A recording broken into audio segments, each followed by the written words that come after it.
Hola, buenas tardes. Estamos por OEP Radio Voces de la Democracia y este es tu programa Seducción Política.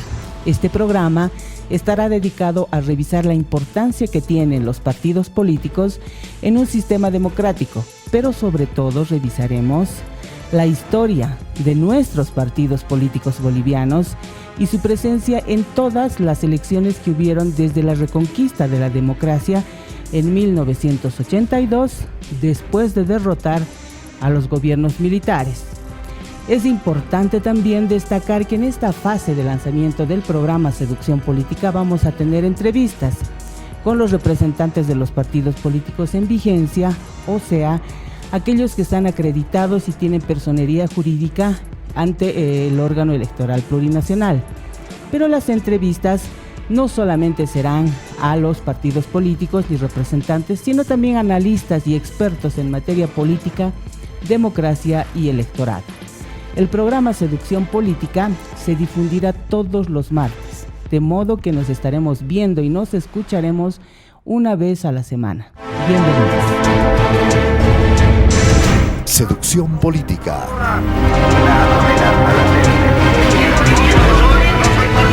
Un espacio destinado a hablar de las organizaciones políticas.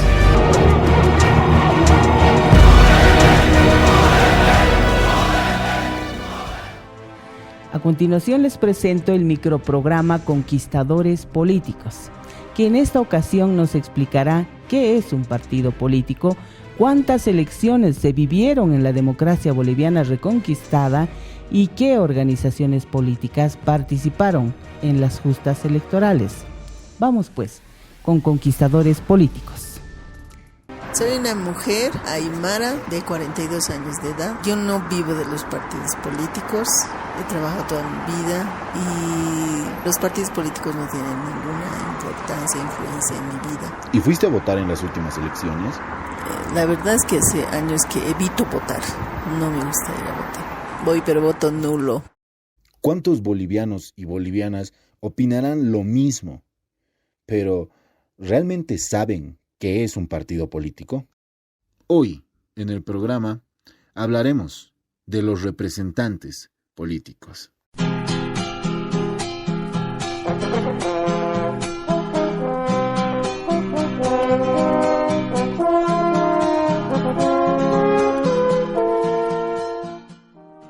A ver, primero tenemos que conocer qué es un partido político y cuál es su rol en la democracia.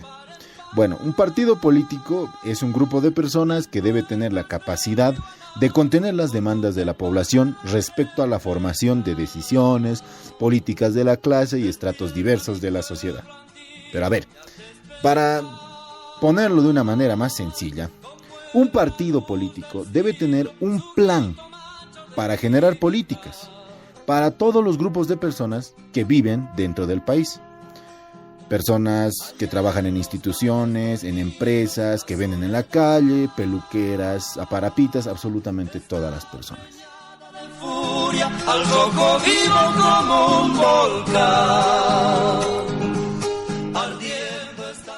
¿Pero por qué? Pues los partidos son importantes porque son el instrumento principal a través del cual dichos grupos de personas pueden expresar sus reivindicaciones y su necesidad de participar en la formación de estas decisiones políticas. Sin los partidos, sin este importante instrumento, no se puede participar de los planes que se tienen pensados para nuestro país.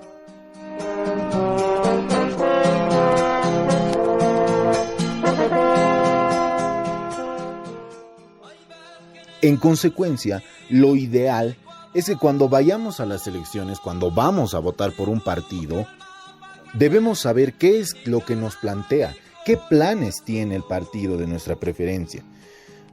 Por eso nos preguntamos ahora, cuando vamos a votar, ¿realmente en las elecciones nos preocupamos de cuáles son los planes que tiene un partido para ganar dichas elecciones? ¿O vemos más la foto del candidato que está representando dicho partido? Artigas, toma esta sangre donde la luz se vuelve fidel y encuentra. Para entender mejor cuál ha sido la evolución de los partidos políticos hasta hoy en día, recordemos cómo fue la historia de los partidos de antes, cómo fue la reconquista de la democracia. Por dónde va la liberación, vuelve el cóndor del Alto Perú, esta vuelta no habrá Guayaquil. A finales de los años 70, cuando Bolivia vivía en zozobra con las dictaduras militares y también en los primeros años de la década de los 80, no existían partidos políticos, pero se formaron comités cívicos, que eran los que contenían las demandas de la población. Pero eso sucedió en cada departamento, provincia, etc. Sin embargo, la legislación y la Carta Magna solo reconoce a los partidos como representantes de esas famosas demandas. Libertad era almirante, general obliga. Habiendo mencionado todos estos detalles y teniendo en cuenta la larga época que nosotros tuvimos que vivir dentro de la dictadura, ¿cuántas elecciones tuvimos en Bolivia y con cuántos partidos? Pues bien, fueron pocos. Fueron 9 elecciones generales que se realizaron de manera ininterrumpida en el país. Por ejemplo, en el año 1985 se presentaron 18 partidos políticos en la contienda electoral. Claro, obviamente eran tiempos donde la renaciente democracia hizo que emerja una gran cantidad de partidos políticos, pero tampoco era tan simple, ¿no? De modo que revisando los resultados, 3 partidos concentraron los votos de todos los electores a nivel nacional: el MNR, el ADN y el MIR.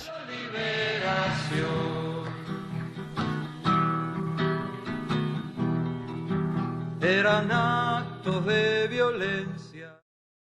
Para 1989, la cantidad de partidos que participó en las elecciones generales se redujo a 10, pero ese año la votación se concentró en 4 partidos, o sea, los ya mencionados, MNR, ADN y MIR, y se sumó un partido nuevo, que representaba la nueva era populista y aymara, CONDEPA.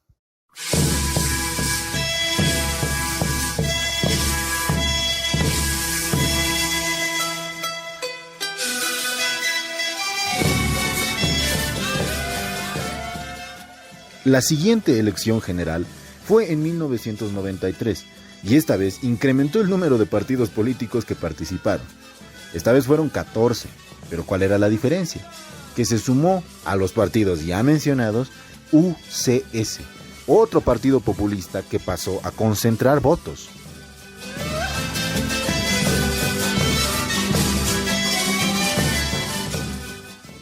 Pero ¿y cómo si este partido apareció de la nada, concentró una gran cantidad de votos? ¿Qué pasó? ¿Qué fue el detonante para que sucediera este fenómeno? Pues en esos momentos, los nuevos partidos populistas, o sea, UCS y CONDEPA, conquistaron a los electores de los departamentos de La Paz, Cochabamba, Oruro y Potosí. Debido a que dichos partidos daban discursos en esos tiempos que eran muy convincentes.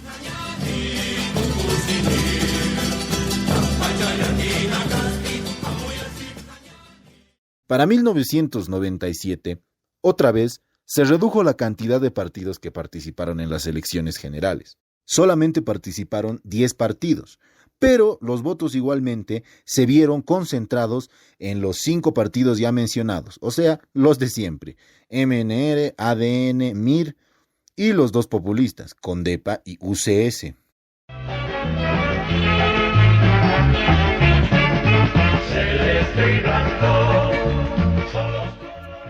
Pero como todo en esta vida, llega a su fin. Las siguientes elecciones del 2002 marcaron una nueva fase de democracia, donde estaban partidos políticos como el MAS y NFR, que recibieron un importante caudal de votos, y en cambio perdieron votantes los partidos como UCS y CONDEPA. En esta elección solamente participaron 11 partidos. Desde ese entonces se reconfigura el sistema político boliviano y se manifiestan a través del surgimiento de nuevas fuerzas políticas.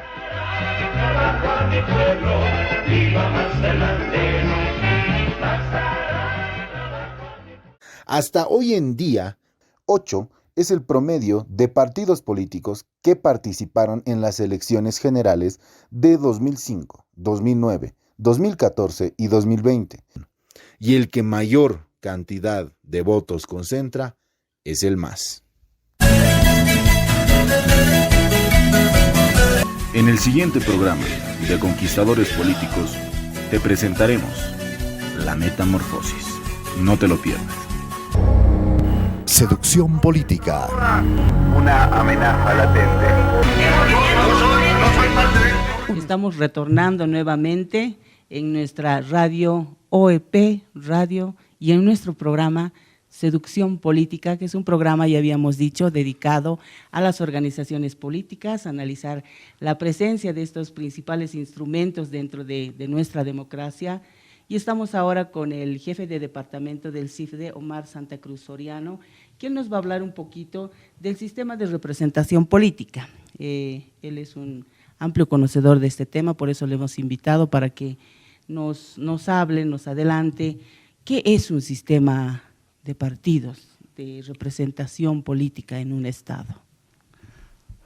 Bien, gracias María Elena. Hablar sobre el sistema de representación política tiene varias connotaciones, ¿no? Varios frentes, pero yo quisiera remontarme tal vez a precisar, digamos, la representación política, primero como representación a través de los partidos políticos y desde luego enfocarme en lo que es el sistema de partidos, lo que ha sido y es el sistema de partidos políticos en Bolivia y hacer alguna precisión, ¿no?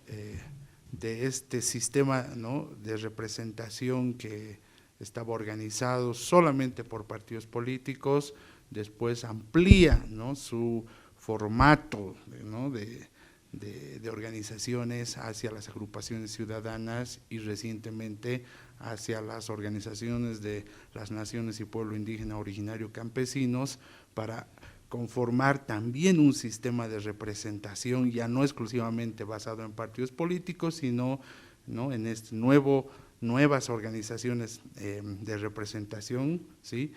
y que tiene también un corte plural, digamos, ¿no? un corte en algunos casos regional, étnico, digamos, de la forma como se han configurado las organizaciones y el sistema en sí mismo. Entonces, hablar de partidos, ¿no? hablar del sistema de partidos políticos es muy importante, ¿sí? Pero para avanzar ordenadamente, entonces sí. Avanzaremos un poco de manera histórica para decir desde cuándo se puede pensar en un sistema de partidos y de representación política. Para tomar aspectos históricos, digamos, desde la Revolución del 52, ¿podemos hablar de eso? ¿Qué podemos rememorar, digamos, para ver cómo se ha ido integrando más esa representación, pluralizando más? Bien, has mencionado un dato histórico importante, digamos, ¿no? en este desarrollo del sistema de la representación y de partidos en Bolivia, que es la Revolución del 52, pero antes solamente una mención, o sea, podemos hablar de partidos políticos como sistema, tal vez, digamos, ¿sí?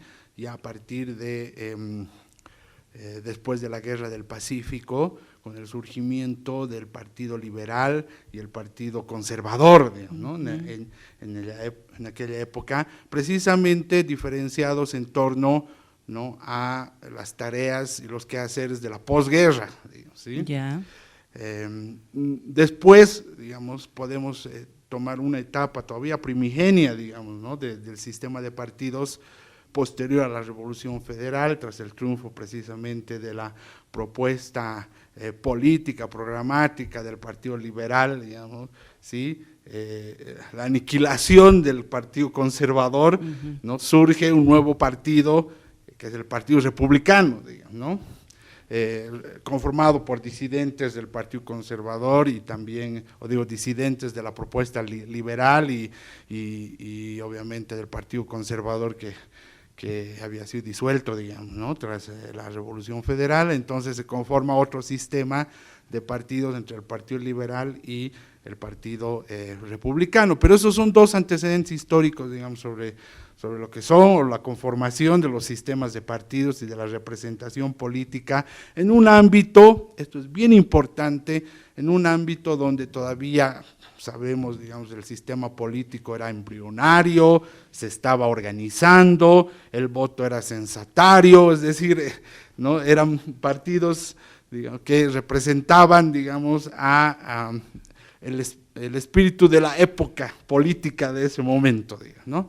Entonces podemos hablar, propiamente de sistemas de partidos y de generaciones de partidos políticos en tres periodos, ¿no? Ya. Por eso decía que es importante la Revolución del 52, ¿sí? Ha habido un primer periodo de partidos políticos que hay un consenso entre varios historiadores, políticos, teóricos, etcétera, de que realmente una primera camada de partidos políticos, así como tal, que han conformado un sistema de partidos en Bolivia de representación, surge después de la Guerra del Chaco, ¿no? Entonces, después de la Guerra del Chaco surgen los partidos históricos, digamos, y el partido histórico más importante del siglo XX en Bolivia, que es el MNR, ¿no? ¿Sí? Ya. Surge el MNR, surge el PRI en aquella época, el PIR, perdón, el PIR, y surge la Falange Socialista Boliviana, digamos, ¿no? Entonces son partidos políticos, ¿no?, que recogen, ¿sí?, propuestas también de la época, porque, hay aquí una precisión, los partidos políticos, ¿no?, son pues organizaciones que van a traducir, digamos, ¿sí?, las demandas ciudadanas. Sabemos que son las demandas, pero las propuestas, digamos, en torno a momentos históricos, críticos, digamos, ¿no? Claro. De recomposición de las sociedades, ¿no? ¿Sí? En este caso, por ejemplo, esta primera camada de partidos políticos tienen un conjunto de ideas sobre la organización del Estado, sobre cómo conducir, digamos, el país, ¿no?, que resurgen después de ese periodo liberal, digamos, en Bolivia, digamos, ¿no?, ligado a las ideas del positivismo, del desarrollo, ¿no?, desarrollista, de la conformación de un Estado moderno, digamos, claro, ¿sí?, todavía en esa época. Entonces, estas propuestas de los partidos surgen, digamos, en contra toda esa visión liberal, digamos, ¿no?, de la administración del Estado, acentuada, ¿no?, por la Guerra del Chaco, donde surge también el movimiento y el pensamiento nacionalista, digamos, ¿no? Entonces, el MNR, la Falange Socialista Boliviana, el PIR, ¿no?, forman, digamos, los principales partidos del sistema en aquella época, digamos. Se empieza a organizar un sistema, ¿no?, ya más fuerte, digamos, tiene representación. Digamos, la historia del desarrollo político, la historia democrática en Bolivia también se desarrolla, avanza, digamos, los partidos y los sistemas de partidos reflejan, digamos, el espíritu, ¿no?, de ese desarrollo, de esa época, digamos, ¿no? Entonces ahí, ¿no?, en este nuevo sistema de partidos, sobre este pivote de tres, ¿no?, partidos políticos importantes, obviamente van a haber otros después, digamos, ¿no?, que salen, digamos, ¿no?, como facciones, etcétera, de estos tres principales, pero estos tres condensan las propuestas, digamos, más importantes, digamos, ¿no?, de esa época, frente, de la sociedad de ese momento. De la sociedad de ese momento, frente, digamos, al descalabro mundial, además del liberalismo, ¿no?, producto de la crisis, ¿no?, mundial, conocemos, digamos, ¿no?, ese aspecto que ha influido, digamos, mucho también directamente en el país, y obviamente el rebrote de las ideas nacionalistas, digamos, ¿no? y en ese momento de aniquilación, digamos, de la rosca y de la oligarquía, ¿no? Minero feudal existente como un resabio, digamos, que la propuesta liberal no había podido superar, digamos, ¿no? Claro. Unido además al tema de la cuestión campesina, ¿no? O indígena, que también la propuesta liberal no lo había superado. Entonces, esta primera, ¿no? Más o menos camada de partidos políticos, es bien interesante ver esto, tiene una permanencia, y como digo, central durante todo el siglo XX en Bolivia, ¿sí? Hasta casi los últimos años de los años 70, podría ser un periodo, ¿no? Hasta antes del reinicio, digamos, de la recuperación, del periodo de recuperación democrática, etcétera, ¿sí? Sobre todo el MNR, digamos, ¿no? Claro. Y fíjense, digamos, ¿no? Estos partidos nacen después de, digamos, se arman, se resurgen después de la revolución, de la Guerra del Chaco, ¿no? Sus ideas, sus propuestas, etcétera, se materializan en la revolución del 52, y fíjense, después del 52, o sea, básicamente hay solo dos partidos, digamos, ¿no? Con predominancia, digamos, ¿no? Obviamente el MNR, que llega a ser el partido hegemónico, digamos, ¿no? Sí, pero también está la Falange Socialista Boliviana, ¿no? Su principal oposición. Sí, ¿no? En ese momento. Entonces, sí, después del 52, ¿no? Que materializa esas ideas que se van incubando, ¿no? Después de la Guerra del Chaco, ¿no? Respecto, ¿no? Basada en estas corrientes nacionalistas, ¿no? De defensa de los recursos naturales, etcétera, de incorporación de lo indígena, ¿no? A través de lo campesino, etcétera, ¿no? Y de la universalización del voto, digamos, ¿no? Que ha sido, digamos, los tres ejes programáticos más importantes de la época como consigna, digamos. Entonces, sacados de la tesis de Pulacay. Bueno, emergentes, ¿no? De la anterior tesis de Pulacay. Para no romper, digamos, este ambiente, pero además para entender un poquito más, de manera más coloquial, más fácil para nuestra audiencia, ¿cómo será que era la gente? Si eran grupos, eran partidos que representaban, ¿qué oficios tendría la gente? ¿Serían obreros? ¿Serían campesinos? ¿Qué más eran? ¿Qué les gustaría? ¿Cómo se sentirían como grupo? Empezaron también a revalorizar, digamos, nuestra música, nuestra comida. ¿Cómo sería? O sea, ¿se tiene conocimiento de eso? No, para pintarnos cómo era, cómo poder entender a la gente que vivía en ese momento y que sí votaba por esos partidos, para entenderlos. ¿Por qué? A ver, como tal, digamos, antes del 52, con la existencia del voto calificado, censatario, digamos, los partidos, digamos, tenían un alcance bien restringido, digamos, ¿no? En términos de oferta ciudadana incluso, digamos, ¿no? Sin embargo, por ejemplo, todos los partidos que nacen del PIR, digamos, ¿no? Y después el Partido Comunista Boliviano, etcétera, que son movimientos que tienen una raigambre marxista, digamos, ¿no? Que después se bifurca entre la raigambre, digamos, más pro-soviética, de y la, digamos, que permanece en el anclaje ideológico del Partido Obrero Revolucionario, es decir, del trotskismo, digamos, ¿no?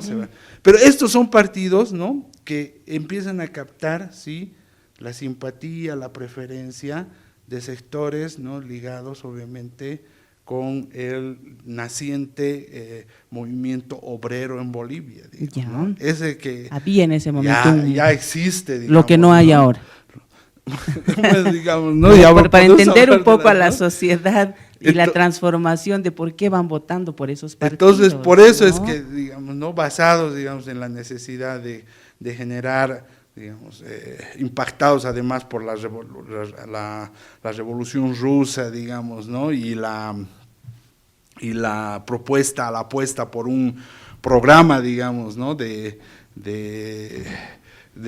transformaciones estatales, ¿no?, socialistas, digamos, ¿no?, primero comunistas para avanzar hacia la etapa final comunista, digamos, ¿no?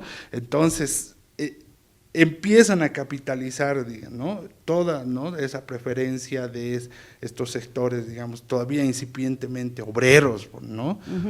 Obviamente Bolivia todavía era un país siempre, ¿no? Considerado todavía atrasado en la orden nacional, digamos, en el desarrollo del sistema capitalista, digamos, en Bolivia, pero entonces el PIR, digamos, necesariamente de obreros, ¿no? Basados todavía en esas características del partido, del partido de tipo leninista, digamos, ¿no? Donde está la cúpula o la vanguardia del partido, ¿no? Los obreros, digamos, transformados en, sí, que va a ser la correa de transmisión, los obreros transformados, digamos, en la estructura misma del partido, digamos, ¿no? Impulsados por estos programas, digamos, más de tipo socialista.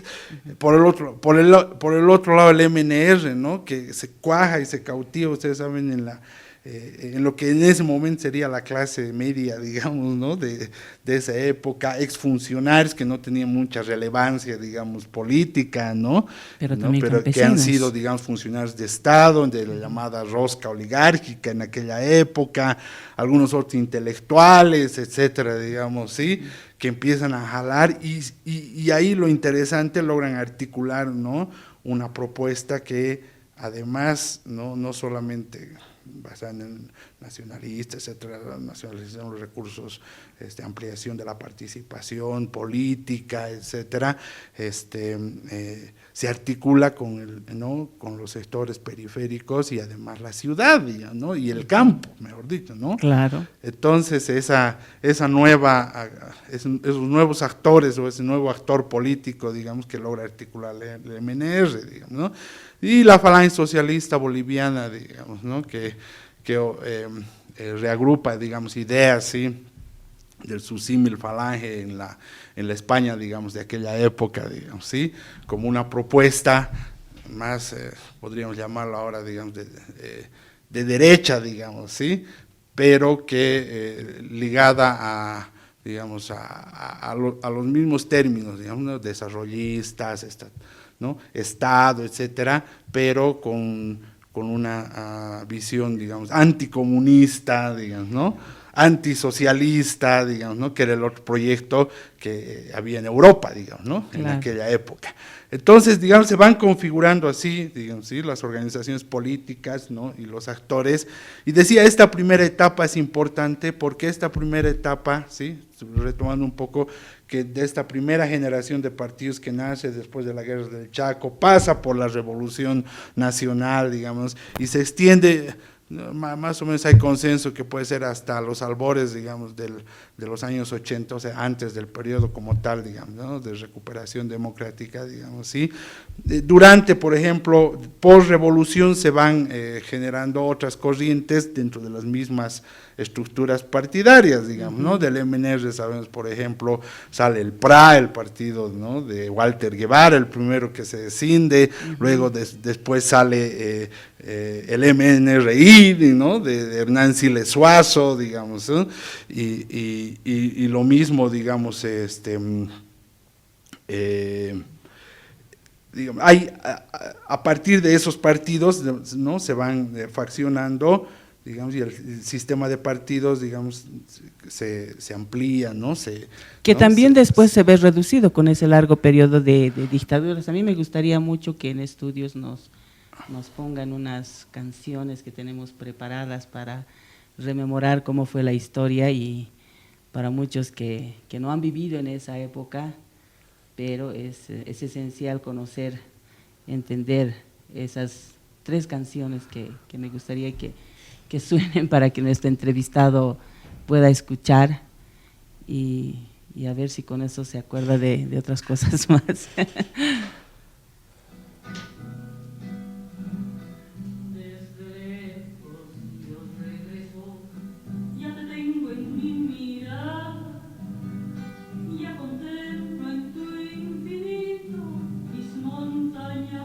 Es doña Matilde Casasola. Omar, no sé si… Sí, claro que sí. ¿no? Tú debes conocer que esta señora ha sido exiliada, una gran compositora, exigua. Ella, una trayectoria, ¿no? importante. Revolucionario importante. Digamos. Pero además precisamente por los ideales es que le expulsan y en ese periodo de dictaduras vive afuera y por eso compone esa canción, ¿no? Un poco para transportarnos a ese periodo habíamos hablado de esa primera parte de sistema de partidos, pero ahora pasaremos la etapa de dictaduras donde pues los partidos han pasado a dejar de existir, ¿no? Y cómo saltamos con esto a la generación de nuevos partidos, ¿o son los mismos? Bien, de verdad, pues en 1964, ¿no?, que acaba, digamos, el interregno de la hegemonía MNR, digamos, ¿no?, en política en todo el país, se empiezan a suceder estos gobiernos, digamos, autoritarios, ¿no?, de corte militar, digamos, ¿sí?, y que afectan, digamos, y dan un viraje a la historia política, digamos, social, económica en Bolivia, ¿no?, desde 1900, precisamente desde ese momento, ¿no?, de que el vicepresidente de Víctor Paz del MNR es quien lidera, ¿no?, el golpe, sí, ¿no?, y el empieza general Barrientos y digamos… Y sigue sostenidos, ¿no? Así es, ¿no? Uno tras otro.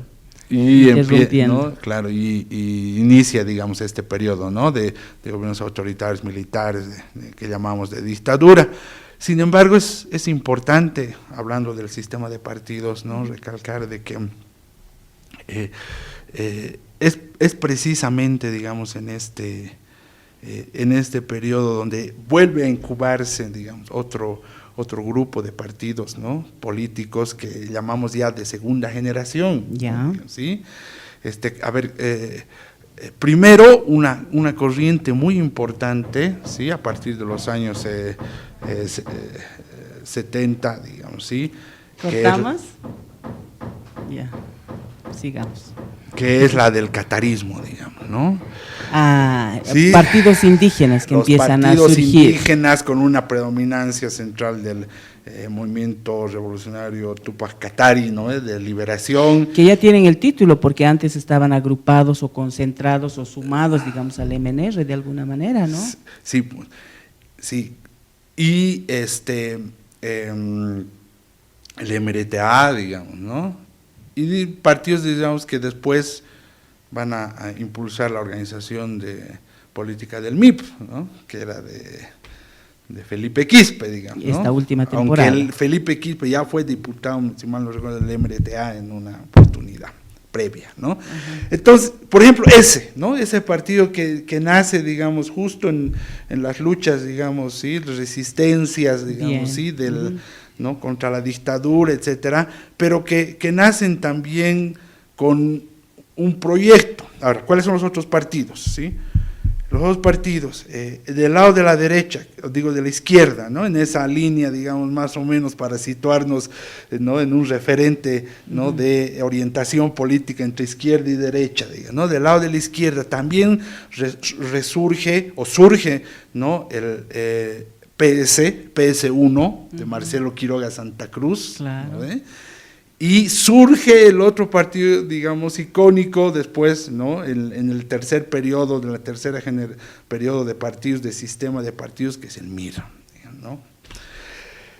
Y del lado de la derecha, ¿sí?, pero ya ya prácticamente ¿no?, en los albores del periodo autoritario, ya de transición nuevamente a la democracia, surge el ADN, precisamente el partido conformado por el ex dictador, ¿no?, Hugo Banzer Suárez.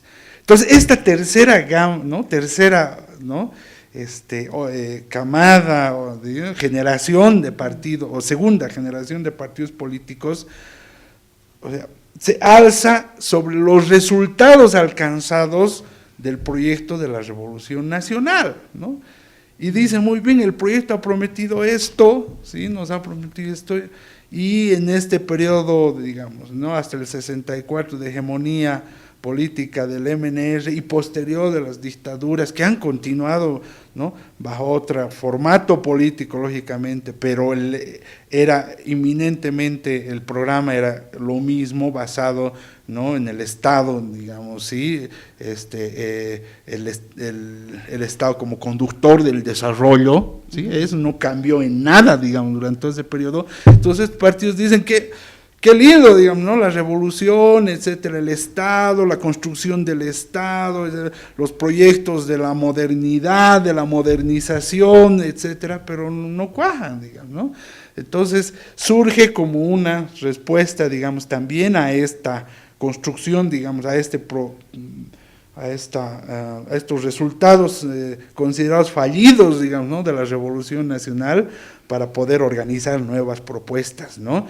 Y ahí comen reorientaciones, por eso otra vez el PS1 desde el lado, digamos, socialista, ¿no?, el MIR igual, aunque niegan, digamos, ¿no?, los primeros partidos, digamos, de izquierda, ¿no?, marxistas, niegan la trayectoria del POR, niegan la trayectoria del PSB, porque las consideraban demasiado, digamos, ortodoxas ¿no?, en su concepción, pero, ¿no?, retoman nuevamente, ¿no?, la idea de que, digamos, la revolución había fallado en varias cosas, la Revolución Nacional, y que habría que retomar, digamos, el camino, sí, del desarrollo, basado, digamos, más en la técnica, ¿no?, en la racionalidad de las propuestas de desarrollo, en la organización, ¿no?, un poco siguiendo la planificación que ya el periodo de la dictadura en su última etapa, bueno, la de Banzer en realidad, digamos, había impuesto en el país, ¿no? Y en el caso del PS1, obviamente, y del MIR, retomando ideas digamos, de ese socialismo, pero ya del socialismo realmente tal vez existente en aquella época, y la participación, digamos, ¿no?, de los sectores, digamos, obreros, digamos, ¿sí?, que como nuevamente conductores, digamos, ¿no?, del proceso de revolución, de transformación. Entonces, este sistema de partidos, esta segunda ola del sistema de partidos, digamos, ¿sí?, o se incuba en ese periodo, ¿no? Es importante. Un poco para entender, ya sabemos que hay una segunda camada, pero si bien había un voto calificado inicialmente, hemos transformado ese sistema de representación, estamos en esta segunda etapa de partidos políticos, ¿se puede decir que hay una mayor participación? ¿Qué cantidad de población habrá votado, el 100%, el 80%? ¿Había legislación al respecto establecida donde se ampliaba la participación de la gente para que tengan esa representación, o es que a partir precisamente de esa revisión histórica es que se va evolucionando para llegar ahora a la actualidad, donde se tiene una mayor amplitud y pluralidad? ¿Cómo habrá sido para entender mejor la representatividad? Yo creo que hay un elemento importante, ¿no? O sea, en este periodo, digamos, después de la universalización del voto, donde todavía estamos armando un sistema, digamos, electoral, ¿no?, político, o sea, todavía muy débil, digamos, ¿no?, en el país, etcétera. ¿Cómo se lograba acercar? Yo entiendo tu pregunta, este sistema de partidos, las propuestas de las organizaciones políticas, eso, ¿no?, con ¿cómo el Estado, con la sociedad. Es que la discusión, y esto es lo interesante, no pasaba tanto, ¿sí?, por propuestas de partidos políticos en sí mismas, ¿no? Ya. Sino ¿cómo? El debate era a nivel más estructural, es decir, ¿qué hacemos con Bolivia y qué hacemos cómo orientamos el desarrollo, digamos, en el país, ¿sí? Entonces las posiciones se han alineado en ese sentido, digamos, ¿no? Entre las organizaciones políticas, y las personas entonces votaban tal vez más por un proyecto grande, estructural, digamos, que por la acción misma de un partido político, digamos, ¿no?, que por la propuesta programática de un partido político en torno, digamos, a necesidades básicas de la población, digamos, ¿no? Obviamente la participación eran cosas sí, estructurales ahí, ¿no? En ese contexto. Pero entonces el debate estaba así, y el tema era cómo realizamos esos grandes, digamos, esos grandes programas, esas grandes propuestas para el desarrollo del país. Entonces las organizaciones políticas se han alineado en ese sentido, digamos, ¿no? Y la gente no veía la representatividad, ¿no? La ciudadanía en torno, digamos, a esta concepción del partido, ¿no? Bisagra entre la sociedad civil y el Estado, ¿no? Que podía demandar o no, sino en torno a cómo llevar adelante el país, digamos, ¿no? Que la tenía clara entonces los electores, claro, digamos, fundado, ¿no? digamos, en esas, ¿no? propuestas más del cómo, ¿no? Que planteaban las organizaciones políticas, digamos, ¿no? Y donde por un tema de pragmatismo, obviamente el MNR llevó la delantera porque, digamos, ya tenía experiencia en el tema. ¿no? Claro, ¿no? Ya había materializado todas esas ideas, digamos, claro. Pero sí, en la Revolución Nacional, conductor de la Revolución, digamos, nacional, pero, o sea, la identificación del ciudadano era más como te digo, a las propuestas del destino de los proyectos estatales, ¿no? Que con la organización política en sí misma, donde, digamos, la cuestión programática, los principios de la organización política, era lo último, digamos, era pero legalmente menos, tendría ¿no? que ser así, ¿no? Claro. Es un poco, por eso uno va a votar en las elecciones, qué sé yo. Bueno, pero veamos cómo ha ido comportándose también el electorado, cómo se ha ido transformando. Claro, hay una relación importante entre el sistema político y la madurez también del sistema democrático, de las reglas institucionales, del juego, etcétera. Pero, digamos, es interesante analizar esto y para, ¿no? Tal vez avanzar, identificar una tercera etapa, digamos, ¿no? Una tercera generación de los partidos políticos, digamos, ¿no? Que una tercera generación de partidos políticos que nacen también de otro hecho histórico importante, ¿no? Que es con la recuperación de la democracia, ¿sí? Después del periodo de la UDP, etcétera, ¿no? Llega un proceso denominado de ajuste estructural en el país, ¿no? Nuevamente, ¿no? De reorganización del Estado, ¿sí? En los aspectos sociales, pero sobre todo económicos, ¿no? Para detener las medidas denominadas, ¿no? De shock, o mejor dicho, para impulsar las medidas de shock, digamos, de esa época, y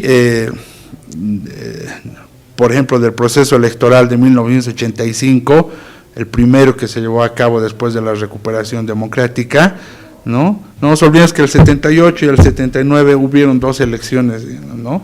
Fallidas. Sin embargo, el 79 ayuda a conformar, ¿no?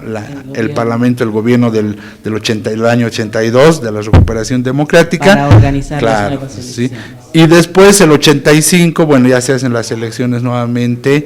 Y lo interesante que este proceso, digamos, que llamamos de tercera generación de partidos, ¿no? Es liderado, impulsado por los partidos de la antigua generación, ¿no? De la previa incluso. De la primera, incluso, ¿no? Es el MNR que, claro, retoman, es el MNR. ¿Cómo logra convencer a este nuevo electorado? ¿No? ¿Por qué cree? ¿Por la historia? ¿Por qué puede ser que la gente se suma nuevamente a este proyecto, que bueno, no ha sido en su totalidad, porque recibe también una cantidad importante de votos dentro del Parlamento para hacerlo? Sí, vamos a ver, hay una correlación interesante, ¿no? En eso, pero yo quiero retomar, digamos, esta idea de que esta etapa, digamos, en Bolivia, ¿sí? Esta nueva etapa después de la recuperación democrática, es impulsada por los partidos, digamos, de antiguas generaciones, y que después en una jerga más común llamamos tradicionales, ¿no? Así es. ¿Sí?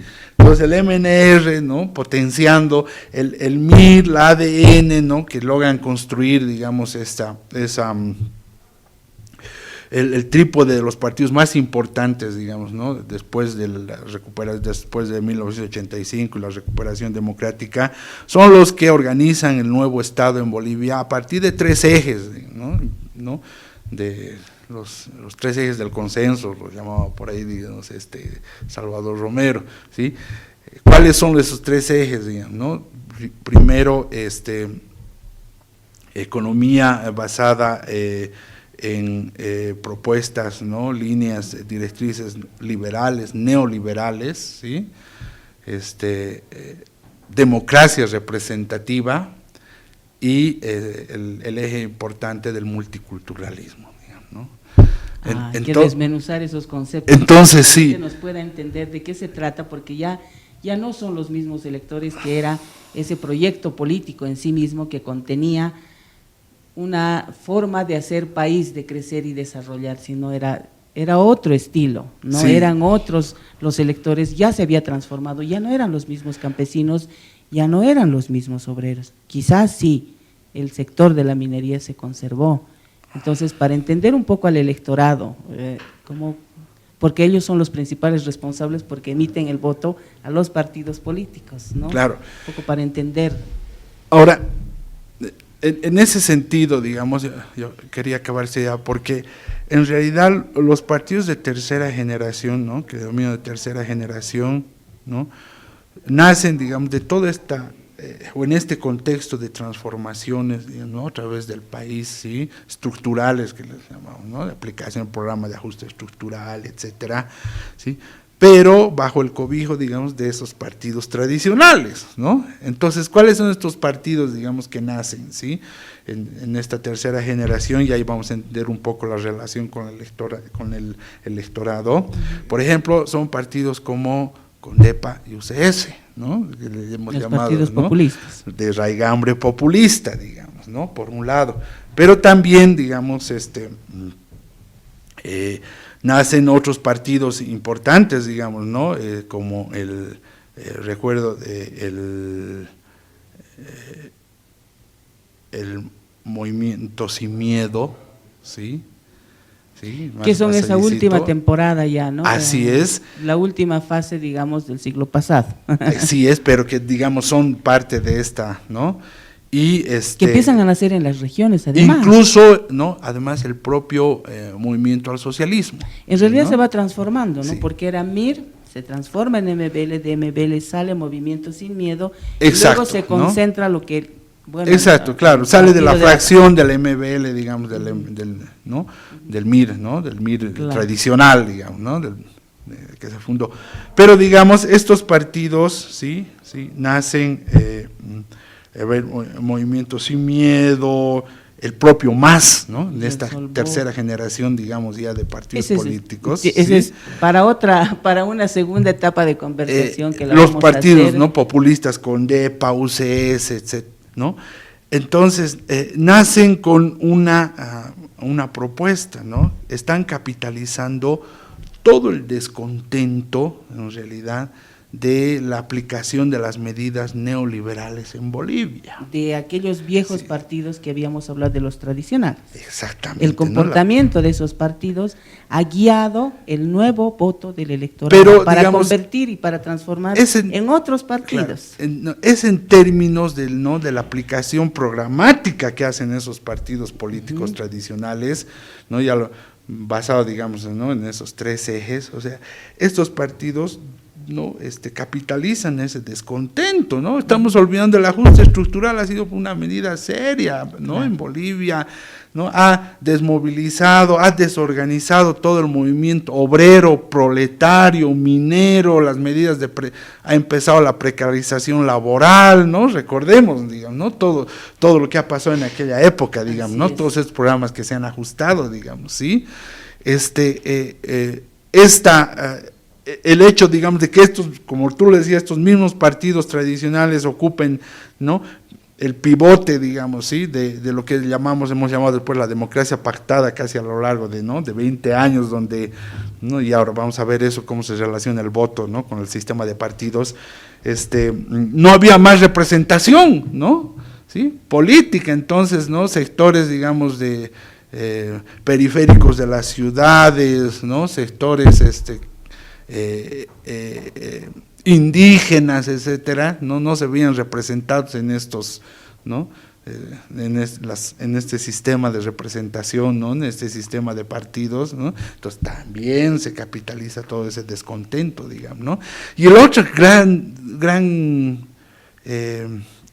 variable importante, y es otro de los partidos que nace en esta generación, en esta llamada tercera generación, es la de la, por ejemplo, Nueva Fuerza Republicana, que capitaliza en Cochabamba, que capitaliza, ¿no?, un tema, ¿no?, también que ya cobra fuerza, digamos, en el ideario, en el imaginario político en Bolivia, que es el de la descentralización política, ¿no?, y administrativa, digamos, ¿no?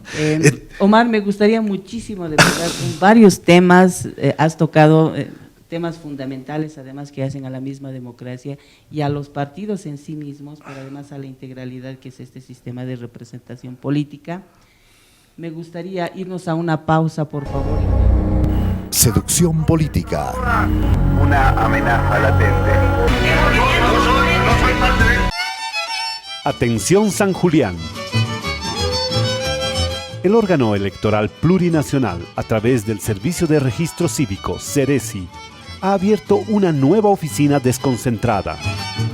Ahí podrás realizar todos los trámites de registro civil que necesitas. Seducción política. Una amenaza latente. Y vámonos ahora con mi partido.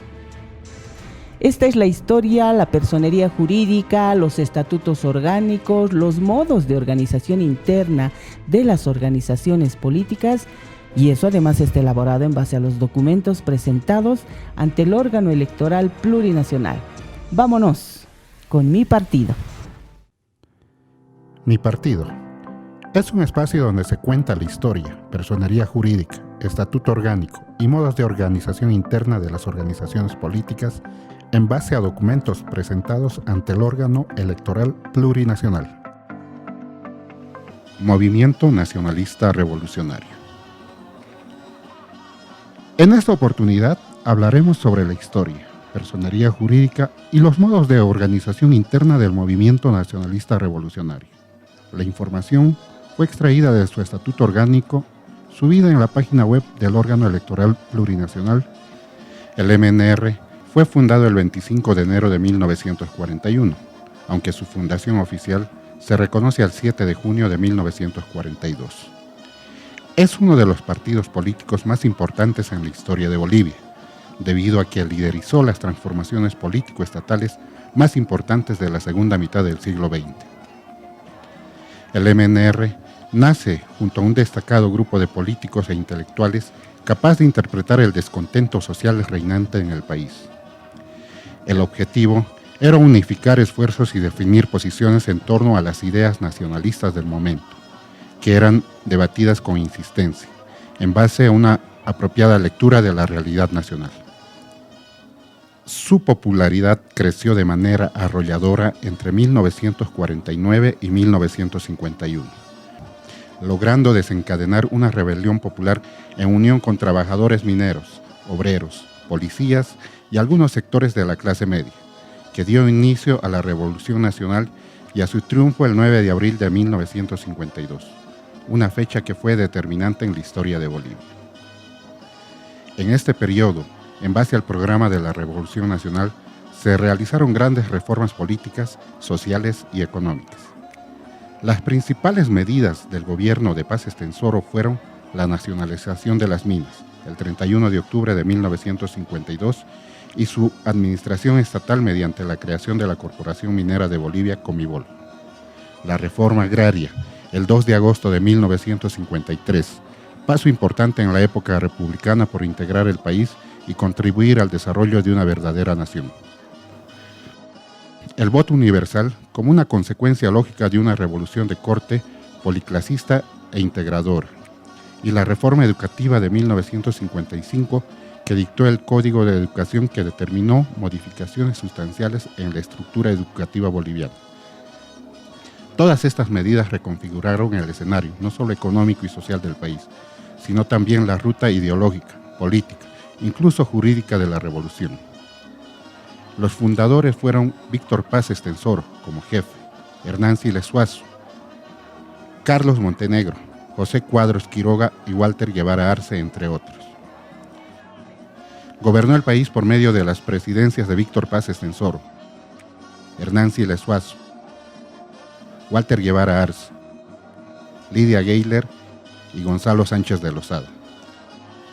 Ideológicamente pasó del nacionalismo revolucionario a posiciones liberales en economía, aunque con importantes rasgos de política social, modernizadoras de las instituciones democráticas y económicas del país. El documento que mejor define la esencia del MNR es la llamada Tesis de Ayopaya de Walter Guevara Arce, aunque su primer documento principista lo redactó José Cuadros. Entre sus bases doctrinales se hace hincapié en que el movimiento nacionalista revolucionario es una fuerza nacionalista, planteando una alianza de clases, principalmente entre las clases media y la clase obrera. Personería jurídica. 1987 es el año clave para que el MNR, junto con varios partidos, regularicen su inscripción y personería jurídica ante la Corte Nacional Electoral, cumpliendo los nuevos requisitos. El 4 de mayo de 1987, los ciudadanos José Luis Harp y Carlos Ponce Sanginés solicitaron el reconocimiento de la personalidad jurídica y el registro del movimiento nacionalista revolucionario. Mediante resolución número 28/87 del 27 de julio de 1987, la Sala Plena de la Corte Nacional Electoral reconoció la personalidad jurídica del partido político y dispuso el registro de su declaración de principios, programa de gobierno y estatutos, y la inscripción de su dirección nacional y domicilio. Entre los datos de la organización política se tiene sigla MNR, color rosado, símbolo un cóndor andino estilizado con signos escalonados tiahuanacotas, en actitud de levantar vuelo, que forma con sus alas la B de la victoria, y hace un recuadro estilizado también tiahuanacota, en el que contiene una sigla de MNR. Si hay algo que los militantes, principalmente los antiguos del MNR, se vanagloriaban, es de la estructura que tenía, de su organización como partido político, a diferencia de otros partidos. Esta estructura está plasmada en los estatutos y reglamentos del partido, en el que se pueden identificar dos niveles que caracterizan su organización política. En el primer nivel están los órganos de carácter nacional, que comprenden el más alto grado de dirección ideológica y política del partido. Sus atribuciones son cumplir y hacer cumplir la Declaración de Principios, el Estatuto Orgánico, reglamentos y las resoluciones de la Convención Nacional. En el segundo nivel se encuentran los órganos de dirección territorial y dentro de ellos los comandos departamentales. Con la división territorial del país existen 9 comandos departamentales que tienen una subdivisión en distritos departamentales, en comandos funcionales y en comandos sectoriales. Pero también se administran mediante organismos especializados en asuntos electorales, en la disciplina partidaria y en la defensa de los derechos del militante. El partido reconoce en su estructura orgánica a los militantes de las organizaciones funcionales de la sociedad, los sectores de la juventud, de la antigua militancia, personas con discapacidad y adulto mayor. En el próximo microprograma revisaremos la historia, estatutos orgánicos y modos de organización interna de los partidos políticos con personería jurídica acreditados ante el Tribunal Supremo Electoral. Seducción política. Una amenaza latente. Seguimos con Seducción Política. Vamos a tener una importante entrevista con el jefe del partido Movimiento Nacionalista Revolucionario. Este partido que tiene tanta historia dentro del proceso democrático de Bolivia, pero antes vamos a revisar unos cuadros estadísticos que nos va a mostrar la presencia de este partido en las diferentes elecciones que hemos tenido siempre después de la reconquista de la democracia. Tú vas a mostrar obviamente, ¿no ves esto? Ya. En 1985 tuvo una importante votación. De hecho, eran más de 450,000 votos que logró el MNR. Y tenía como principal candidato a Víctor Paz Estenssoro. En la elección siguiente, en 1989, el que fue candidato a la presidencia fue Gonzalo Sánchez de Lozada, que era un candidato reciente que lo estaban conociendo a nivel nacional, y la cantidad de votación bajó a 360,000, un poco más de 360,000. En 1993 nuevamente postuló Gonzalo Sánchez de Lozada, logrando una mayor cantidad de votación con 585,000 aproximadamente de votos.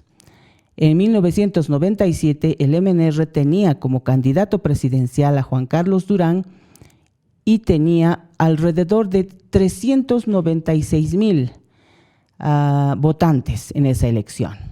Finalmente, en 2002, Gonzalo Sánchez de Lozada logró una importante votación, 624,000 y un poco más de votos, que de todas maneras fue culminante para este partido porque tuvo que acortar su mandato por los conflictos sociales y políticos, y finalmente en 2005 se presentó con otro candidato, este partido político, logrando 179,000 y un poquito más de votos. Bueno, a continuación, ahora sí nos vamos a la entrevista que tenemos con el jefe de este partido político, Luis Eduardo Siles. Seducción política. Una amenaza latente. Bueno, estamos de retorno en nuestro programa Seducción Política, dedicado a los partidos políticos, al sistema de representación política, a la historia y a la revisión y la presencia de nuestros partidos dentro de la democracia boliviana. Uno de los partidos más importantes que hemos tenido en nuestra historia es precisamente el Movimiento Nacionalista Revolucionario, y ahora estamos con el jefe de este partido, don Luis Siles, más conocido como Chichi Siles. Un gusto tenerlo en nuestro programa Seducción Política, en nuestra radio, OEP Radio, Voces de la Democracia. Me gustaría que le hable a nuestra audiencia que vamos a estar esencialmente en redes. Buenas tardes, qué gusto tenerlo. Buenas tardes, María Elena, un gusto estar aquí contigo y en esta emisora de comunicación del órgano electoral plurinacional, una verdadera satisfacción. Me gustaría que cierre los ojos para que usted pueda escuchar una canción bien linda, que la tengo aquí. También se puede escuchar con los ojos abiertos, pero bueno.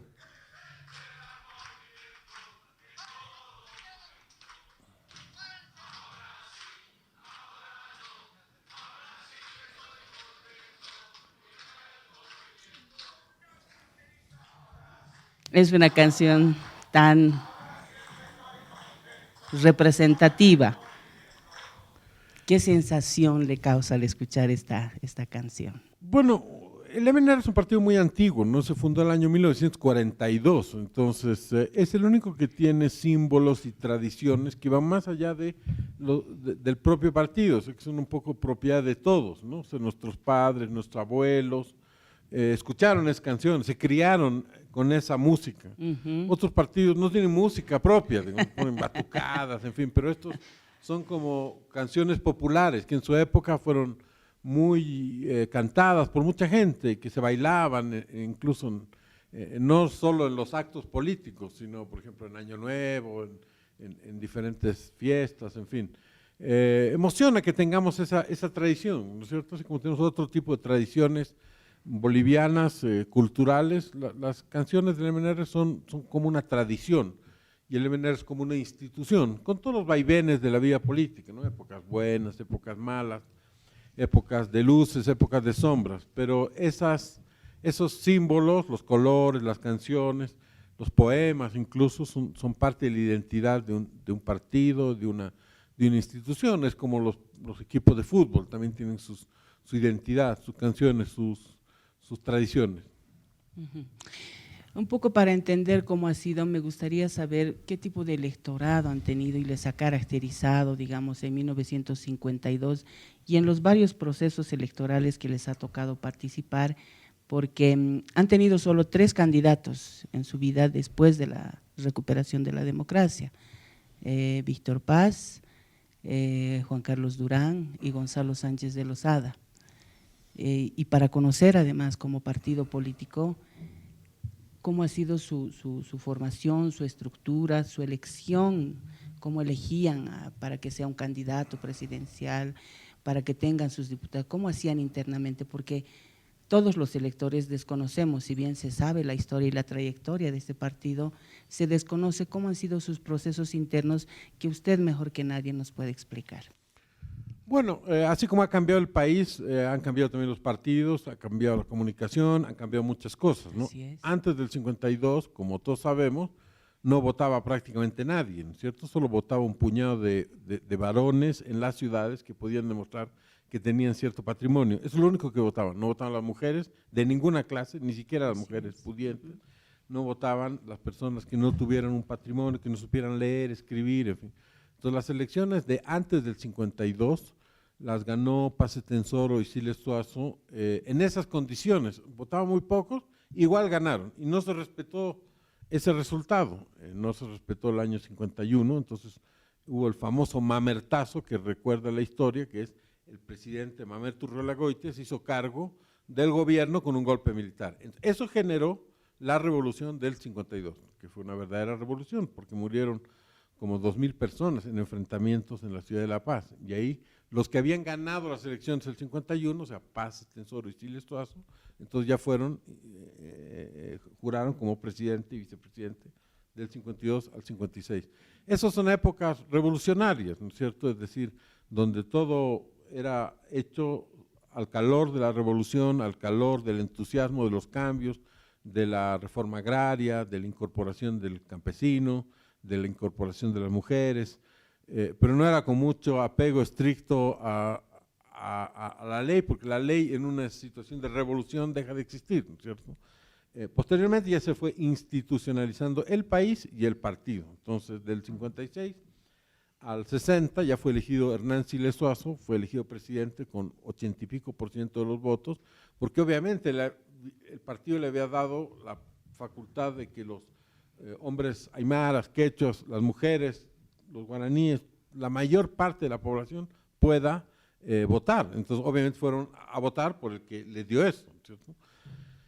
Después del 60 al 64 ya es otra época, y después viene la época de golpes militares, de gobiernos militares, de Barrientos, de Banzer, en fin, hasta la recuperación de la democracia el 82, y posteriormente ya después del 2006 también es una nueva etapa con características propias, ¿no es cierto?, con diferencias, con problemas, también con nuevos desafíos, no solo en Bolivia, también en el mundo, ¿no? Vivimos en un mundo complicado, con la pandemia, con las nuevas tecnologías, en fin.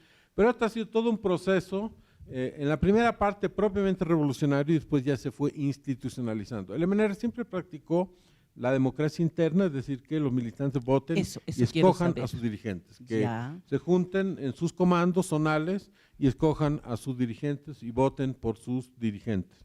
Eso es lo que le dio la fuerza, ¿no? Sobre todo en los años 60. Y estamos hablando 60. ¿De qué tiempo? De los años 60, que ya se organizaron como comandos. Exactamente, sí. Zonales. Zonales, comandos también, digamos, había el comando de mujeres, el comando de juventudes, el comando laboral que se llamaba, en base a la actividad de cada uno de ellos, y los territoriales que tenían que ver con la presencia en los barrios, digamos, o en el campo, en los cantones, en fin. Qué interesante.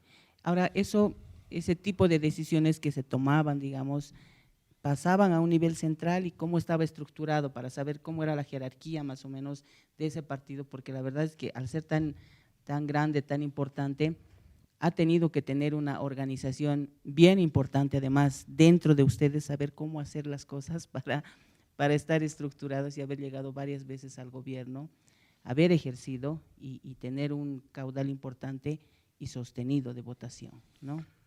Bueno, sí, efectivamente el MNR nunca fue una suma de movimientos sociales ni de grupos, ¿no? Era realmente un partido político, es decir, con los comandos de barrio, los comandos zonales que se llamaban en esa época.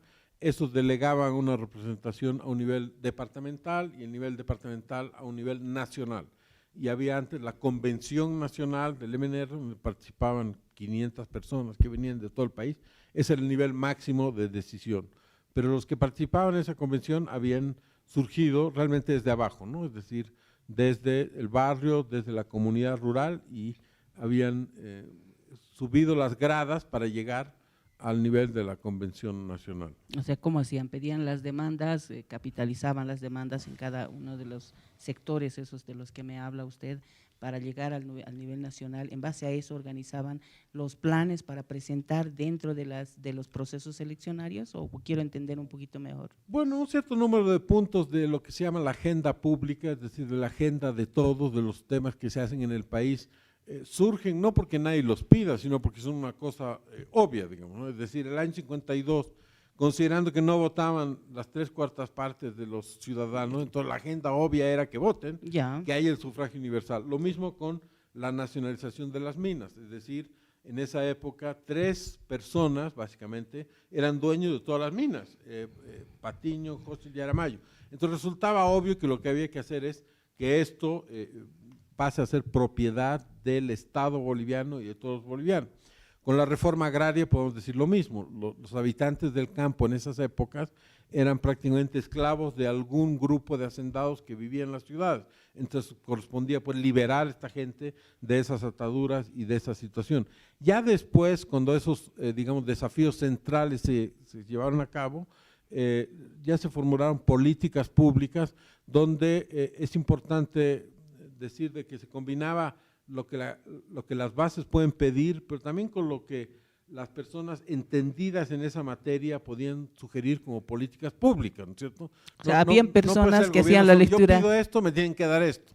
No, sino que a ver que el país que estudie, digamos, por ejemplo, en el tema agrícola, en el tema del medio ambiente, por decir, cuáles son las políticas públicas que hay que hacer, qué es lo urgente. O sea, para eso hay personas que estudien, ¿no? Personas que han ido a la universidad para conocer un tema, por decirle, en los temas mineros, digamos. No es solo lo que piden los mineros, sino que qué es lo que es del interés nacional hacer en esa materia, y para eso consultemos con las personas que saben de este tema, ¿no es cierto? Que uno no sabe pues de todos los temas, ¿no? Ni mucho menos.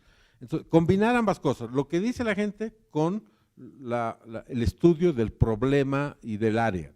Uh-huh. Viendo los resultados de las elecciones, hemos visto que Juan Carlos Durán no ha sido precisamente presidente. ¿Y a qué se deberá que en ese momento bajó la cantidad de votantes para el MNR? Bueno, estamos hablando del año 1997, donde se llevaron a cabo del 93 al 97 muchas políticas públicas muy importantes, la mayoría de las cuales siguen válidas hoy, ¿no es cierto?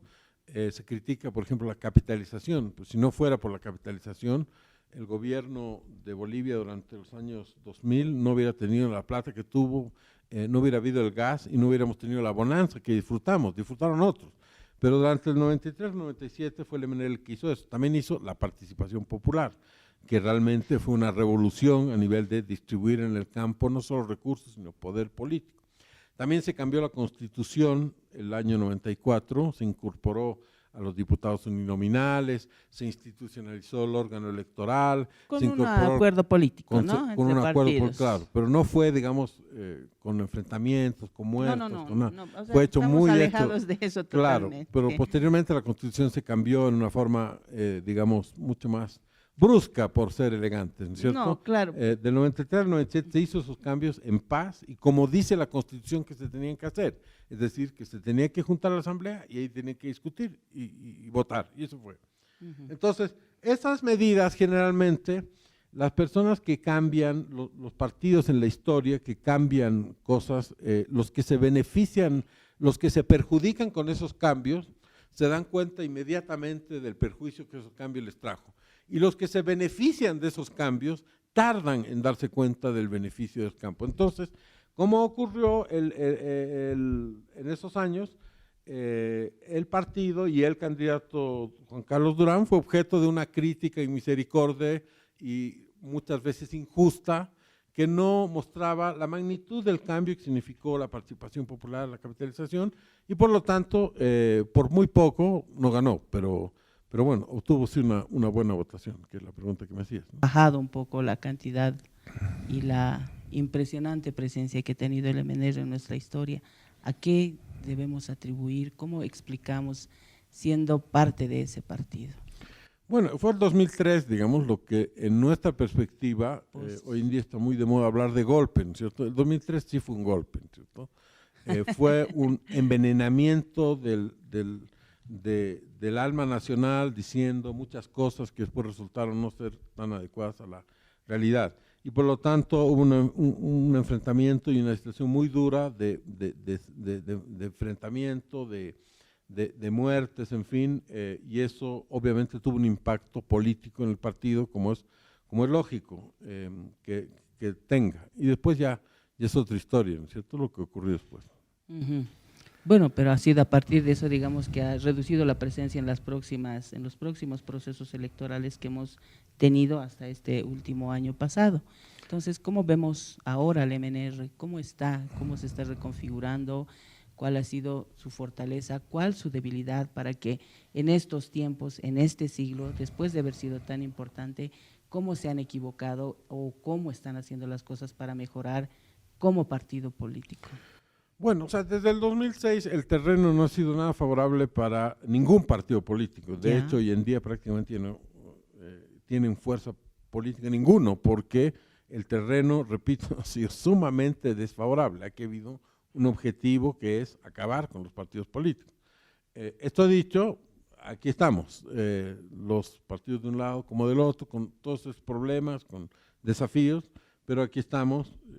Ha habido, por ejemplo, se ha privado de los recursos públicos a los partidos. Antes los partidos políticos tenían recursos, eso se ha quitado, ¿no? Se ha dicho, vamos a dar a los discapacitados. Después pero no creo que sea eso determinante. Pero es muy determinante. Si yo le quito a una, por ejemplo, a tu unidad de comunicación, le quito el financiamiento, entonces ¿cómo va a funcionar?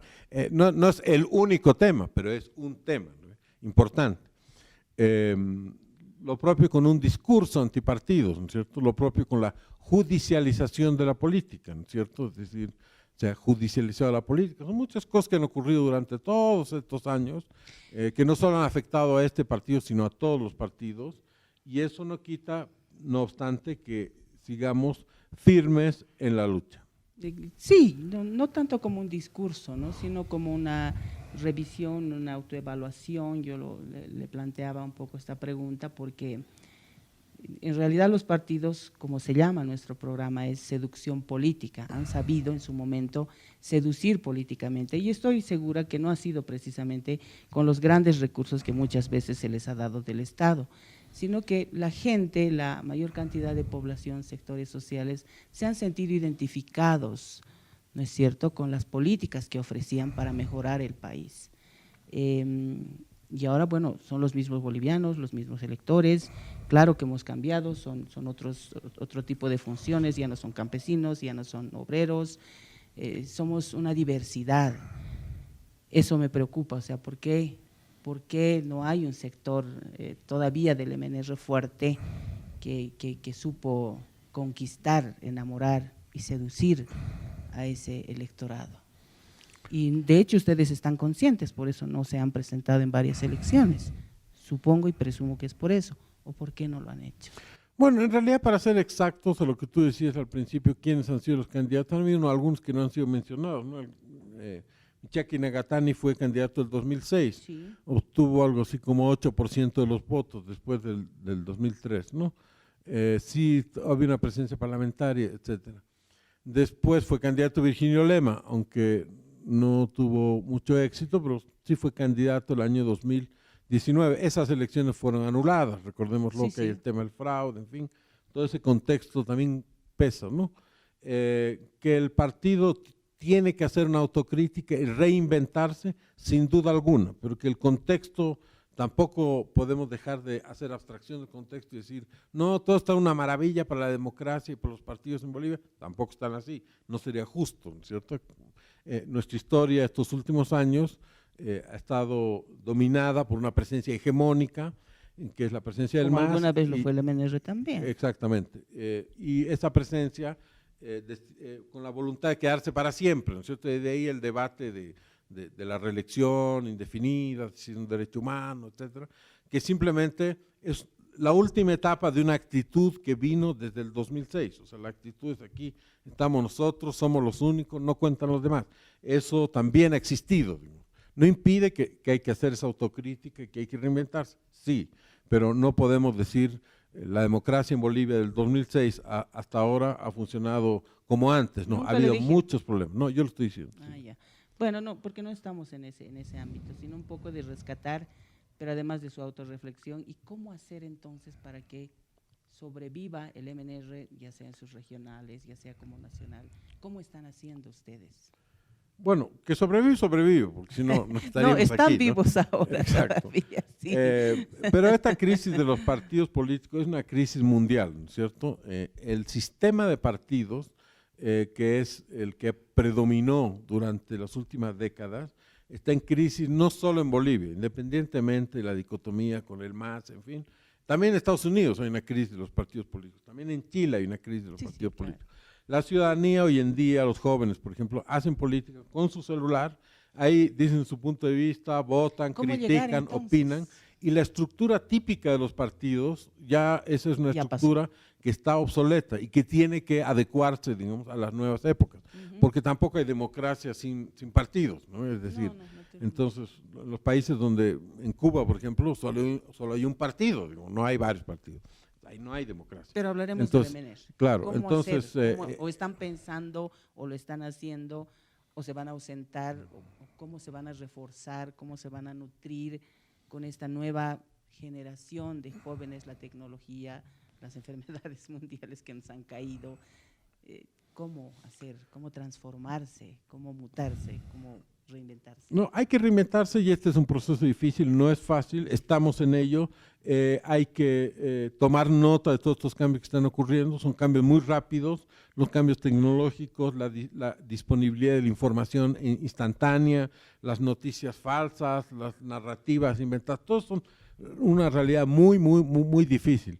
Pero también tenemos que hacerle entender a los ciudadanos, sobre todo a los jóvenes, que no hay democracia ni hay política, sino hay partidos, que ahí se tienen que discutir y debatir las cosas, que no es sano que haya un caudillo solamente, de un lado como del otro, no es sano que una sola persona acapare todo el poder, que el poder se tiene que dividir, se tiene que debatir, y los partidos son las instancias para hacer eso. Así es. Entonces, este es un proceso en el que estamos, que significa cambiar el estatuto, que significa cambiar las modalidades de participación de las personas, que significa tomar en cuenta de que algunos tienen una sola bandera, algunos defienden el medio ambiente, el resto no les interesa.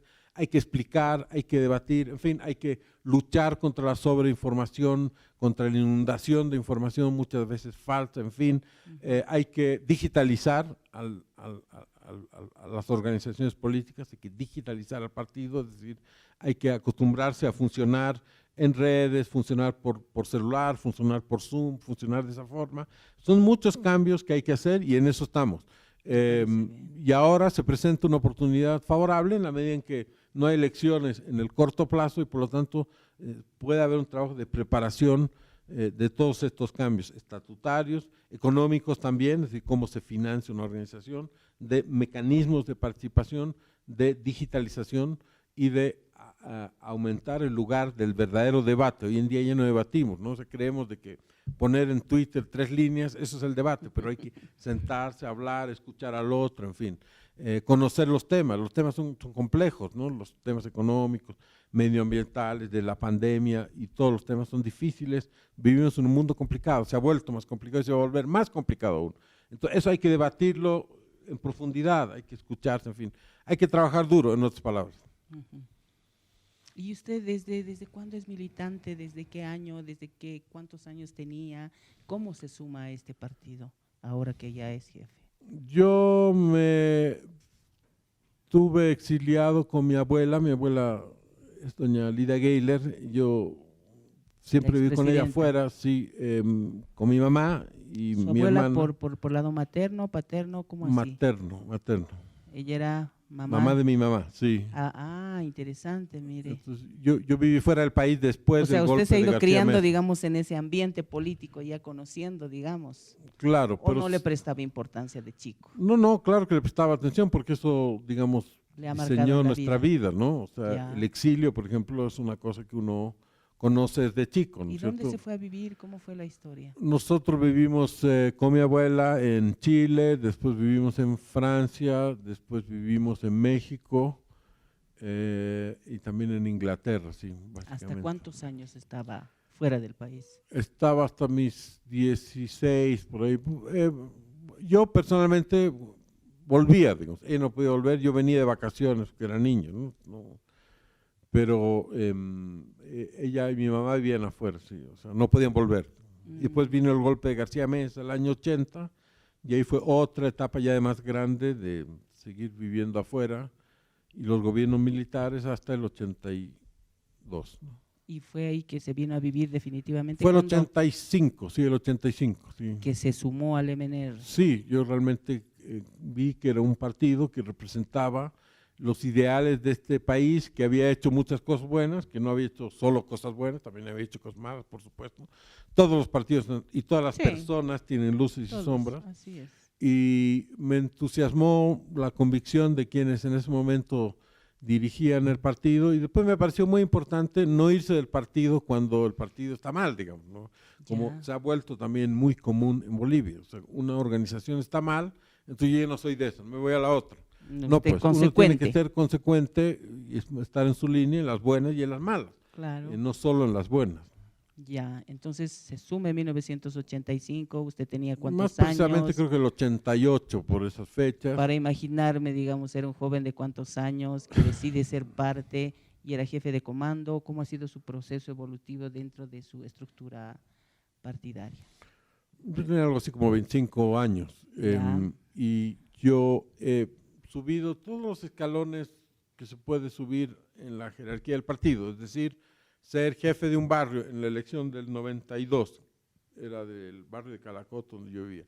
Después, en las próximas elecciones internas, jefe del distrito de la zona sur, después de la provincia Murillo, después del departamento de La Paz, después ya a nivel nacional, yo he sido diputado suplente, he sido diputado titular, he sido jefe de la bancada, he sido a nivel ejecutivo y después subjefe del partido, después jefe del partido, en fin, todos los... Y para ser jefe de partido, para ser subjefe, ¿es una convención? ¿Quién determina cómo hacer esas cosas? Originalmente era una convención, después ahora se llama Comando Nacional, que es una reunión de unas 150 personas de todo el país, delegados de todos los departamentos, y ahí se elige la dirección nacional, es decir, el jefe, los subjefes nacionales y el secretario ejecutivo nacional. Yo fui elegido primer subjefe el año 2013 y posteriormente jefe el año 2018. Y está conservando el cargo de jefe de partido desde 2018. Exactamente. Bueno, ha estado muy interesante la conversación con nuestro invitado del Movimiento Nacionalista Revolucionario. Queremos agradecerle su presencia y vamos a estar convocándole cuando sea necesario y pues le agradecemos muchísimo. Muchas gracias. No, gracias a ti, pues, gracias por esta oportunidad. Bueno, nosotros nos reencontramos después de la pausa. Seducción política. Una amenaza latente. Cauquin sacasiscta altupata marcancha, patutoquencha, Cauquin sacasiscta. Ma uta seresi histarasiski Villadela Toquena, Plaza Villa de la Cruz, Radio San Gabriel Uxana. Y a continuación les presento el Yo Militante. No nos podíamos olvidar de los militantes y en el siguiente espacio conoceremos los derechos de los militantes.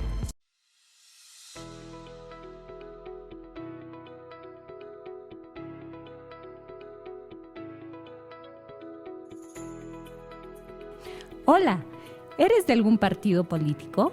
Sí, ¿y tú? También, pero no te voy a decir de cuál. ¿Y a dónde te diriges? Tengo una reunión en la sede de mi agrupación política. Mira vos, yo igual, estoy yendo a la reunión de mi partido. ¿Y cómo ha sido importante su reunión? Es que iremos a hablar sobre nuestros derechos y deberes como militantes. ¿Conoces tus derechos y deberes de militante? Algunos los conozco, ¿y tú? Uno que otro igual, pero en el encuentro de militantes profundizaremos sobre nuestros deberes y derechos. ¿Pero cuál, por ejemplo, conoces?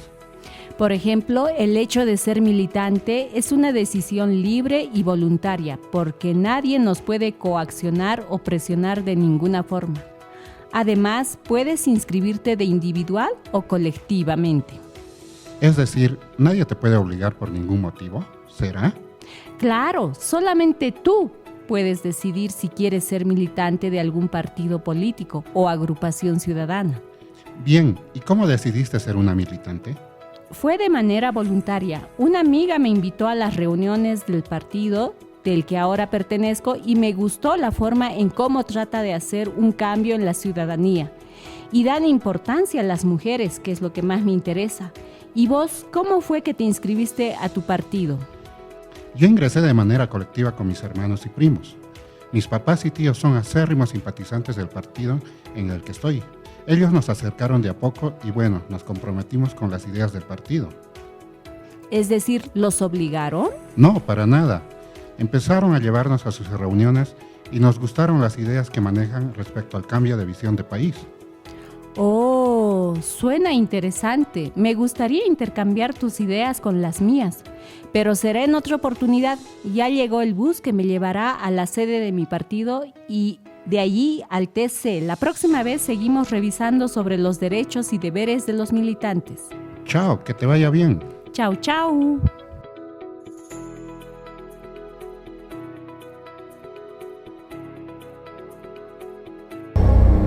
Seducción política. Una amenaza latente. Y finalmente, el microprograma más esperado de seducción política, Urnas y Votos.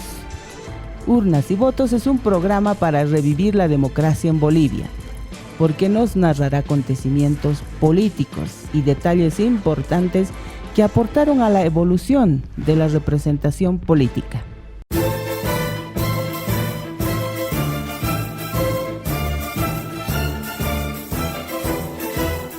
Un programa dedicado a revivir la democracia en Bolivia. Esto es Urnas y Votos.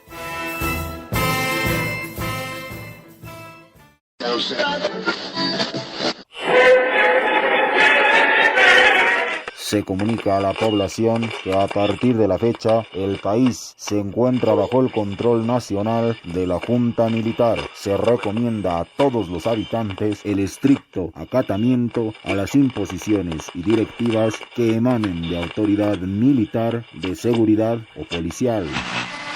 Ay, la democracia. Fue difícil la reconstrucción de la democracia en Bolivia. Pero mejor rememoremos cómo fue este largo periodo. Hoy, en Urnas y Votos, recordaremos los gobiernos militares.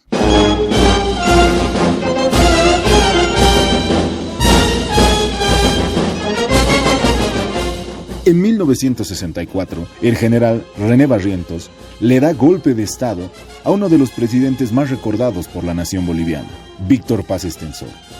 Barrientos gobierna hasta 1969, año en el que muere en un accidente aéreo.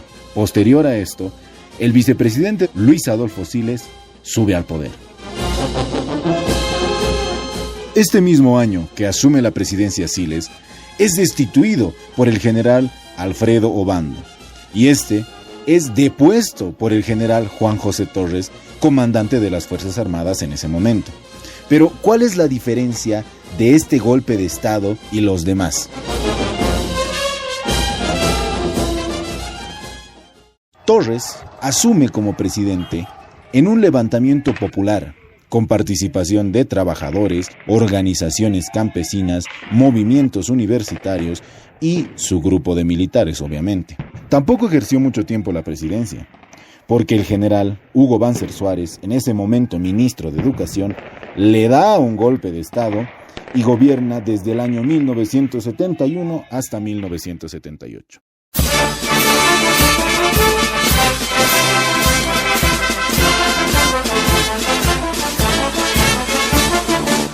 Finalmente, Banzer es obligado por la presión social a convocar elecciones generales. Después de esa oscura etapa de largos gobiernos militares, por fin en el año 1979 hubo una elección democrática y ningún partido logró la mayoría absoluta de votos. Sin embargo, los partidos más votados fueron UDP, liderizada por Hernán Siles Suazo, y la alianza MNR, encabezada por Víctor Paz Estenssoro. Y como no se ponían de acuerdo ambos partidos, esta situación fue llamada por los políticos de la época empantanamiento. Finalmente, acordaron entregar el gobierno al presidente del Senado de entonces, Walter Guevara Arce. Pero para entender cómo fue la votación, revisemos el atlas electoral y la distribución de escaños.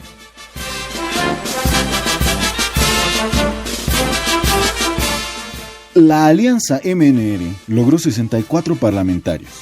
La UDP obtuvo 46. Se necesitaban 73 votos de parlamentarios. Y si sumábamos los parlamentarios de ambos partidos, llegábamos a 110 votos en el mismo Congreso, que eran más que suficientes. Pero como ya sabemos, nadie cedió. Pero te preguntarás, ¿por qué no se recurrió a los demás partidos? Bueno, sencillamente por una razón. Porque ninguno tenía los votos que se necesitaban. ADN tenía un total de 22 parlamentarios. APIN consiguió 5, igual que PS1. Y finalmente los partidos MITCA y PV apenas llegaron a conseguir un diputado, por partido.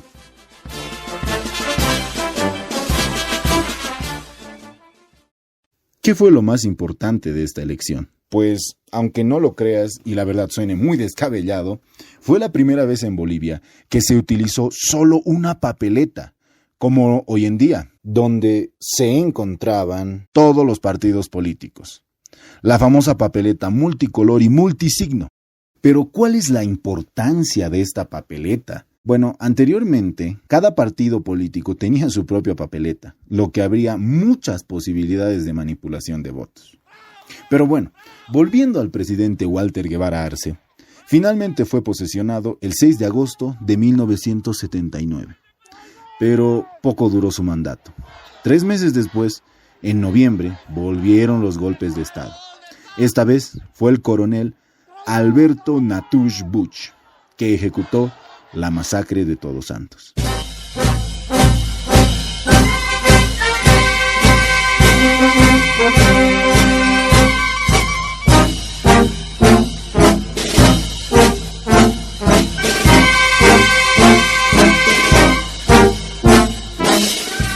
Y convocó a elecciones, solamente de presidente y vicepresidente, dejando al Parlamento intacto. La elección fue convocada para 1980, pero la presión internacional y la enorme resistencia interna forzaron a renunciar a Natush.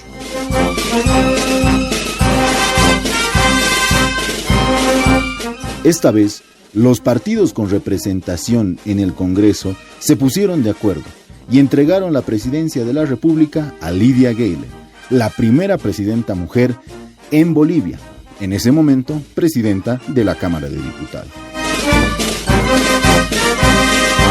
Ya en enero de 1980 se convoca a elecciones y en junio de ese mismo año se las lleva a cabo.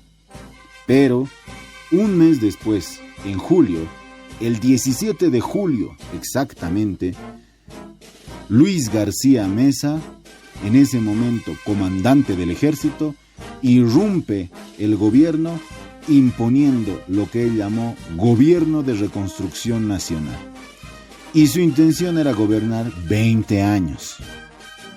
Este gobierno dictatorial resultó peor que los anteriores, que además de suspender los derechos civiles y políticos de los bolivianos, cometió otras violaciones de derechos humanos. Y encima se vinculó con organizaciones de tráfico de drogas ilícitas y saqueo de los recursos naturales y bienes del Estado.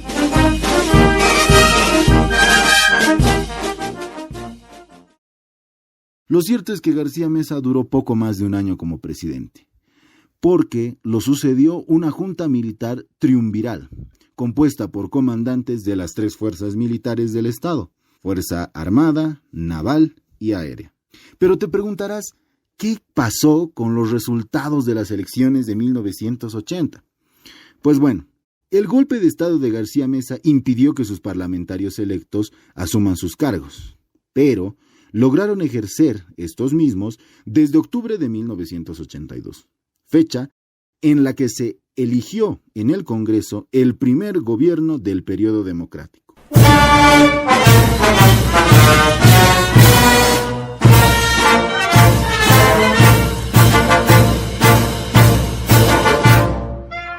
¿Cómo sucedió?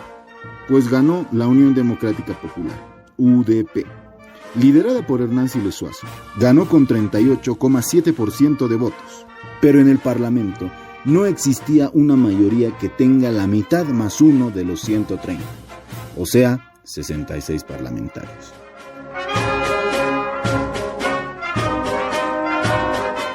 UDP tenía 57, MNR 44, ADN 30, PS1 11, y FDR, FSB, PRA, MNRU, MITCA y MITCA 1 tenían 3, 2 y 1 parlamentario.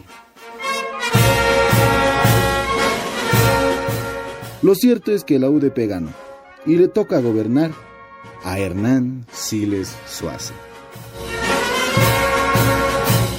En el próximo programa de Urnas y Votos será menos traumático. Hablaremos sobre la democracia pactada en Bolivia, con el capítulo Una para Todos. No te lo pierdas. Seducción política. Una amenaza latente. Y llegamos al final de nuestro programa Seducción Política. Espero que les haya gustado. De todos modos, tenemos para rato. Nos encontramos el próximo martes con más historia, protagonistas, entrevistas y novedades de los partidos políticos. Siempre aquí en OEP Radio, Voces de la Democracia. Seducción política. Una amenaza latente. No soy parte de esto. Un espacio destinado a hablar de las organizaciones políticas.